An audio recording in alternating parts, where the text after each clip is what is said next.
Magandang umaga, Kabatuan Isabela. This is What's Up Pilipinas. We're your host, Denver Victoria. And I'm Althea Ramos at ngayon, partner, pag-uusapan naman natin yung mainit na issue ngayon sa Pilipinas, which is yung charter change. So, partner, ano ba ang mga nalalaman mo tungkol sa charter change? So, I think, partner, yung CHA or charter change is yung pag-amyenda ng ating konstitusyon upang mas maging bukas tayo sa mga foreign investors. Nais nilang parang ibahin yung ibang parte ng ating konstitusyon para maging bukas tayo sa mga foreign investors para mas lumago pa yung ating sakop or saklaw pagdating sa ating pang-ekonomiyang mga aspekto. So, talaga bang pinupush ito ng mga nasa administration, partner? Nung una, partner, ito'y pinush ng ating Congress, ngunit na-block ito ng Senado. Ngunit sa pangalawang pagkakataon, doon na napasok yung People's Initiative o yung pagpapapirma para mapunta sa Senado or mabigyang pansin ng Senado yung charter change. So, parang usap-usapan, partner, na yung sa may People's Initiative, sinusuhulan nila yung mga tao kapalit ng pirma nila.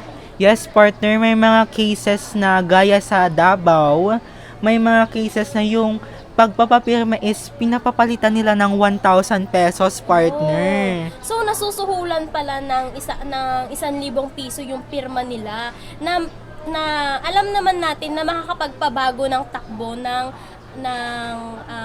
bansa natin. Yes, partner, meron ding mga cases sa La Union na sinasabi nila kapag pipirma ka dito, may ayuda kang matatanggap. Pero hindi nila alam na pag pumirma sila doon, uma-agree pala sila sa charter change. So hindi sila aware na yung mga pinapapirmahan sa kanila ay maaaring isulong ulit ang charter change. Yes, partner. So parang may sinabi dito si ano na ulit pangalan niya? Senate Majority Leader Joel Villanueva. Ang sabi niya, stop the deception and threats just to prioritize the personal interests of those who are greedy to stay in the office. Stop denying our countrymen aid just because they did not sign the petition of the so-called People's Initiative. Kasi, partner, sabi nila, parang nangangamba ang mga senador na kapag nagka-charter change, hindi lang pang-economic yung papalitan nila. Oo. Papalitan din nila yung pang sa term limit ng mga... mas mapapahaba. Yes, partner. Yun yung pinangangambahan nila. Kaya in the first place, hindi in-approve ng Senado ang charter change. Pero nagsimula pa nung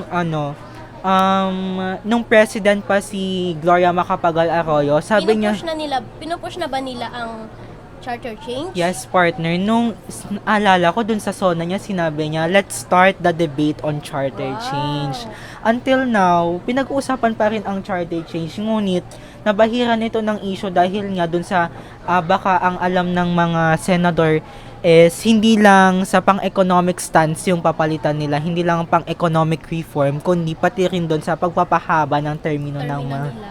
Yes. Which is maaring pansariling interes lamang nila dahil gusto lamang nila na maging mas mapahaba yung kanilang termino. Yes, partner. Sinabi rin ni Villanueva na let's not deceive the people that we need charter change to solve society's problem. Ito'y dahil, partner, sa dami-rami naman ng problema, inuna pa natin yung charter change.